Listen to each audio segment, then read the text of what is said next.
And a warm welcome to the program. I'm Melinda Akinlami. Our focus is on the Northwest today, but first, our top stories.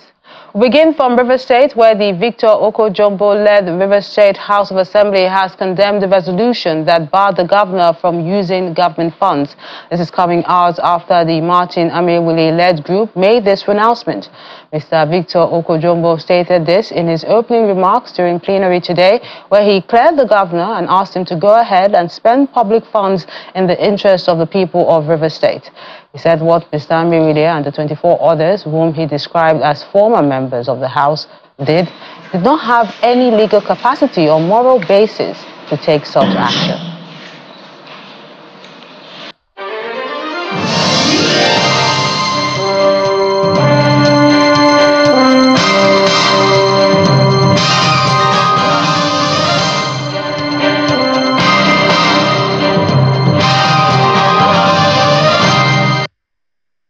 The Kano State government has filed fresh charges against the former governor, Abdullahi Ganduje, alongside his former commissioner for justice, Barrister Musa Abdullahi Lawan.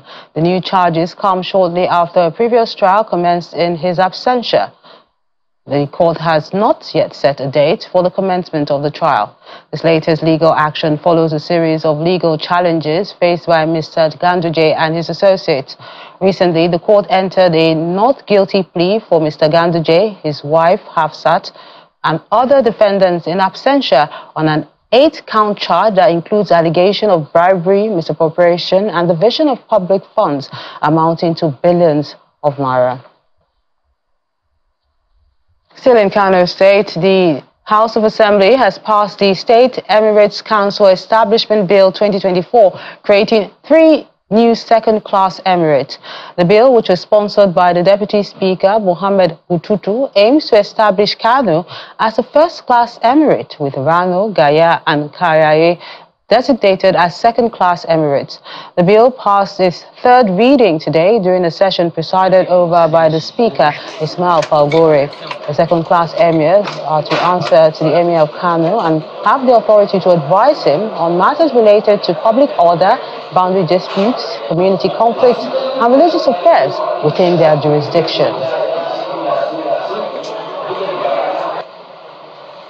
There should be second-class emir, which will consist Kare and Rogo. There should also be Gaya, which will consist Gaya, Ajini, and Albasu.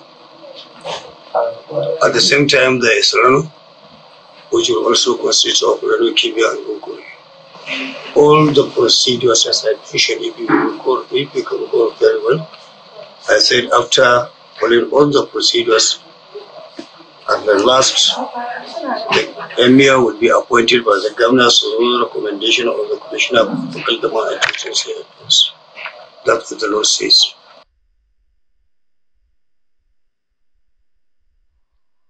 We're staying in Kano, but this time our focus is on agriculture. The National Agricultural Seed Council has held a workshop in the state to deliberate on issues of quality and affordable seedlings for African climate farming through research. It seeks to enhance agricultural productivity as well as address food insecurity on the African continent. At the event, the Director General noted that the seed industry is still evolving and needs the necessary boost to drive a policy that will regulate the industry in terms of growth, sustainability, and profitability. Our correspondent, Nanchin Vincent, has the rest of the story. Macronutrients are the nutritive components of food that the body needs for energy and to maintain the body's structure and systems, lack of which can cause the body to break down its own tissues and shut down its systems. Nigeria is one of the African countries with prevalence of micronutrient deficiency, with the most common deficiencies reported to be lack of vitamin A, folate, iron, iodine, and zinc. The estimated prevalence of vitamin A deficiency, especially in children aged 6 to 59 months, is between 40 and 50%. Experts advocate increased intake of various seed varieties to improve consumption and health needs. High-profile decision makers in the agriculture sector are gathered in Kano State for a multi-stakeholders workshop to discuss contribution of the National Seed Policy Implementation Framework development to improve the quality of seeds, which will in turn enhance farming to feed the nation. Before now, Nigerian seed trade is within the country, in most cases, except those who will smuggle out some little quantity out of the country. But as I talk to you today, Nigeria is also a member of some international organizations that facilitate seed trade, so that we don't reduce ourselves to be a dumping ground where everybody will produce and come and we are buyers. We cannot be exporting wealth and introducing poverty. And that's the dream of Mr. President. Partners at the event are hopeful that this collaboration gives stakeholders the opportunity to brainstorm on reviewing the Nigerian seed policy for best outcomes. Biofortified seeds have never been part of the Nigerian seed policy until recent. That we, through the collaboration we have with the Seed Council, we're able to identify that, yes, this is a gap that we need to block. So we need to have this assemblage of, partners and collaborators so that we will now review the existing seed policy to now include biofortification in it. Other partners are concerned about implementation of policies reviewed owing to challenges associated with addressing seed policies in the past. The seed policy also can be a benchmark, a basis for international trade. Our biggest problem is not the policies, it's the implementation of the policies. So as an indigenous organization of agribusinesses, we felt we, the Nigeria Agribusiness Group, and our members are the foremost beneficiaries of well thought out, well drafted, well responsive policies within the agricultural sector. They believe a well-rounded seed policy framework will create a market for smallholder farmers, which will lead to food, better distribution networks, and consumption of macronutrients. From Kano Commercial City, Namchin Vincent, Channels Television News.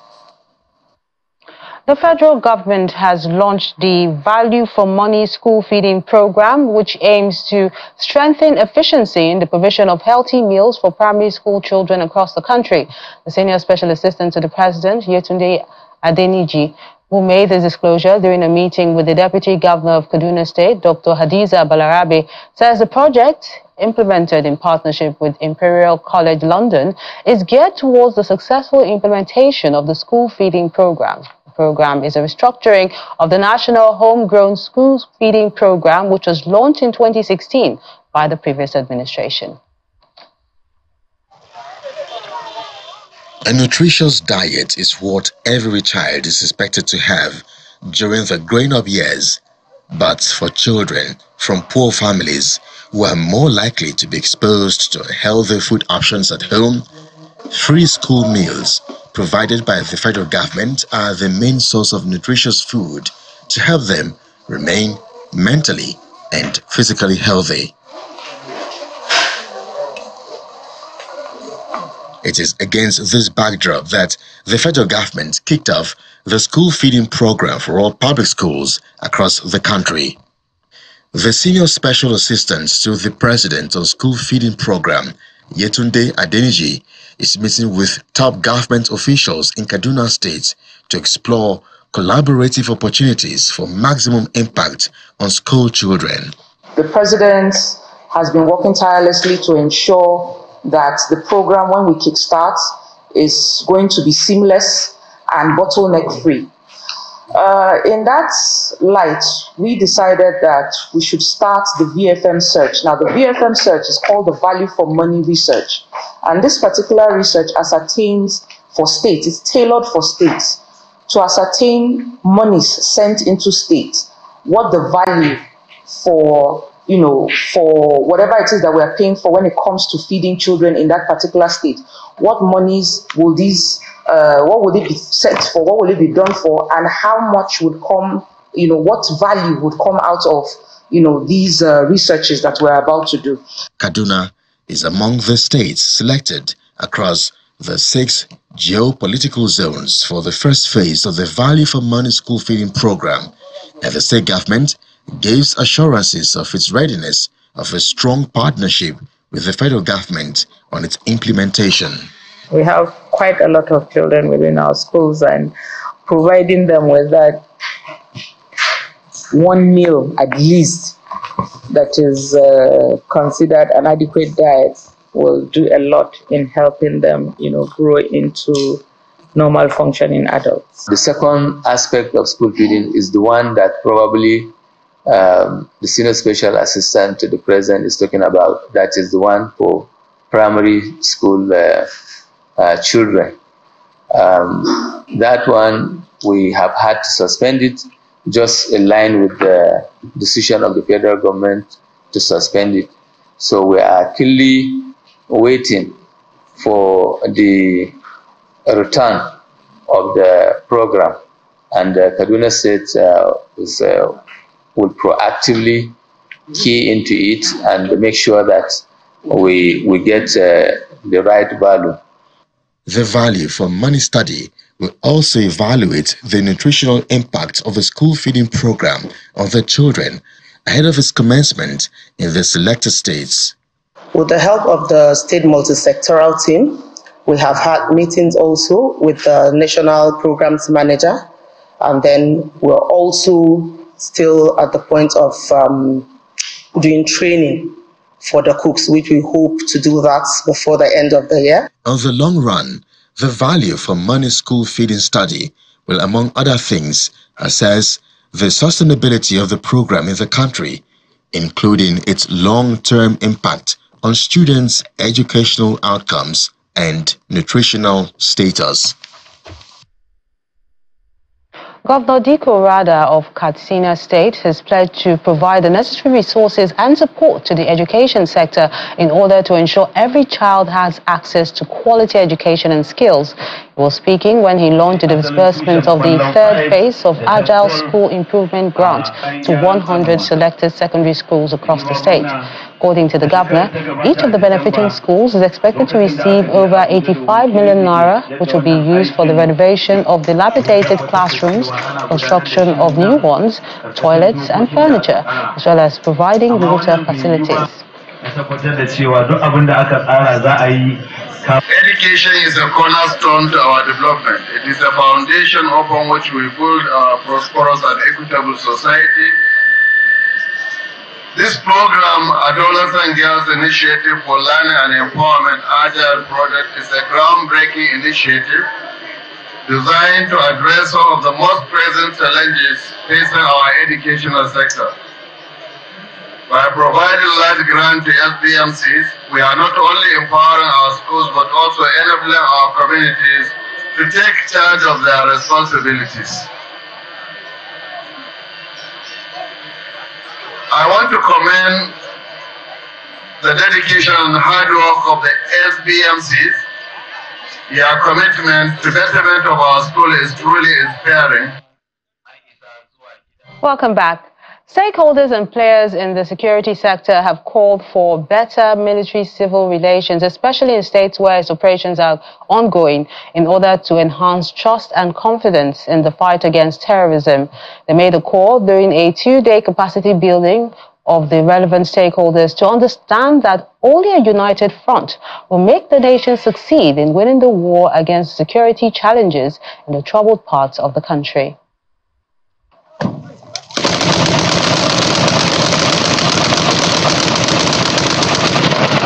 There is an ongoing joint military operation in Zamfara State, northwest Nigeria, aimed at ending banditry and flushing out the terrorists unleashing terror on innocent citizens.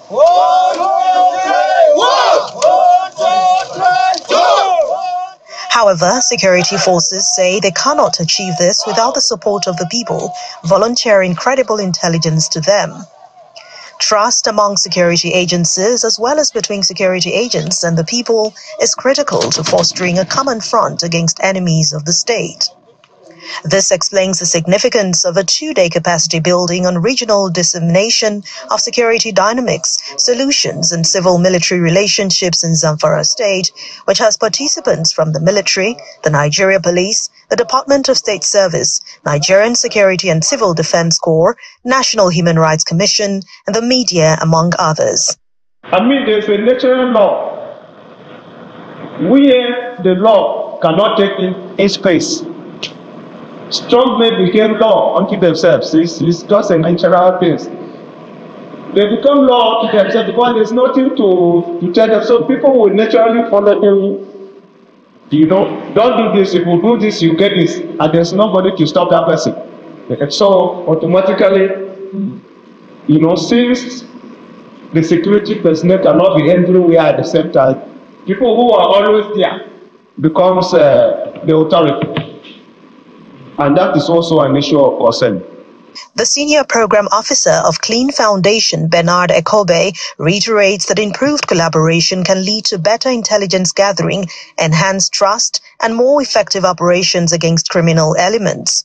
It goes to underscore the fact that we actually need each other to actually make sure that whatever situation we find ourselves today in Zamfara is being treated holistically, because the military cannot do it alone, civilians themselves cannot do it alone. So we're looking for an instance where both civilians, the institutions and the military would come together as we see that we forge ahead and we win this war against insecurity in Nigeria. Some participants speak on what can be done to strengthen civil-military relationships to secure results in the ongoing war against militancy in Zamfara State and other troubled parts of the northwestern zone. They should know that they are one serving their own country and they are within their own people. They are fighting their own citizens. So whatever they are going to do, they should do it according to the law of the nation. That's just it for that one. And when we go back, we'll sit down and see how we can come in to inform the government the situation of security in this state, and also how we can also inform the general public what are the relationship between the security, the non-governmental organization, their activities, their roles with regards to security situation in the state. The facilitators urge Nigerians to respect and appreciate security forces to boost their morale to continue to protect lives and property, while the uniformed men should operate with the rule of law. By so doing, can the country achieve lasting results in the fight against terror and banditry. Staying in Zamfara State, the United Nations Emergency Fund, UNICEF, has promised to commit over 480 million naira to support women and children to access free healthcare services. The UNICEF chief of the Sokoto Field Office, Michael Juma, disclosed this during a 3-day formal opening of UNICEF interaction with the state government officials on its 10-year strategic plan. This is the formal opening of the UNICEF interaction with Zamfara state government officials on the state's 10-year strategic plan, which stakeholders believe will help the Dauda Lawal administration achieve results in its efforts to engender sustainable development in the state in the areas of social, economic and environmental. More specifically, for strategic development plan to be quite effective in terms of... In his presentation of the 10-year state strategic plan, UNICEF's Sokoto Field Office Chief, Michael Juma, said the fund is committing 480 million naira to enable women and children to access free healthcare services in Zamfara State. He adds that it is ready to develop accountability, monitoring and evaluation framework to help key officers managing the strategic plan to track progress, pledging to support the state government to enhance the competitiveness of staff on reporting and budgeting, to help Governor Dauda Lawal know where the resources are going, the results achieving, and how it will turn around the lives of the people. The success of any state depends on how well the children are taken care of from pre-unit to university level. And therefore, the Governor, Excellency the Governor, again, will be supporting the states in terms of building the competitive strengths of the staff with respect to result-based budgeting and reporting, which would help you as a governor to understand where are the resources going, what are the key results we are achieving, and how am I turning around the lives of people in my state. So we'll support the state on that. I'm extremely pleased. Governor Dauda Lawal of Zamfara State commends UNICEF for its support to the state. He describes the 10-year strategic plan drafted by the fund as a roadmap to guide his administration in addressing challenges and achieving development goals. This plan is not just a vision for the future. It is also a collective commitment to addressing the significant changes or challenges in the governance, socio-economic development, security, and justice that have long hindered our progress as a state. I therefore welcome the UNICEF delegation to Zamfara State for this event, which will further make the draft plan a live document that reflects our aspirations of where we hope to be, as well as how to get there so we can achieve the development of our dear state. Meanwhile, UNICEF says it is working to ensure children in Zamfara State have access to quality and inclusive education, with particular emphasis on enrolling out-of-school children in school to acquire quality education and help them reach their full potential. To infrastructure now, the Kebbi State Governor Nasir Idris has flagged off the construction of a rural road project in Shanga local government area. The road project is part of the Kebbi State Rural Access and Agricultural Marketing Project. The Yauri Highway to Hundeji Town Road is a strategic project serving a community heavily dependent on agriculture, so it will significantly ease the transportation of goods to the state capital and nearby towns. Kebbi State is the highest producer of rice in Nigeria. And the villages that this road is leading to is one of the major rice producing areas in Kebbi State. And we want to believe by the construction of this road, formerly hitherto, they used to convey their produce via River Niger. And they have been meeting a lot of accidents. Boat capsizing of the boats. But today, we believe, after the completion of this major road, the boat mishap that used to happen will stop.